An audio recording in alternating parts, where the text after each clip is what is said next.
Hello, today we're talking about our clutter.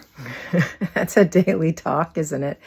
And today I want to give you a challenge. If you're having a really hard time decluttering, and you can throw the trash away, that doesn't seem to be a problem for you, and you can put your things that you love, need, and use away, that's not a problem. The problem for you is giving things away.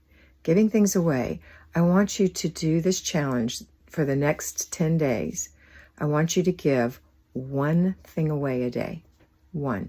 You don't have to physically give it away that day. You don't have to run to the Goodwill. Put it in your giveaway box and put it in the back of your car and cover it with a towel.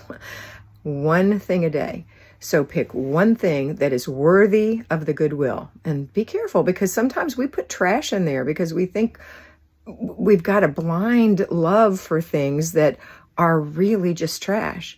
So look at it and say, is this something that someone would buy? Would I buy this if I was in a certain position? Would I buy this in the Goodwill? So I want you to give one thing away today and for the next 10 days. Make it a great day.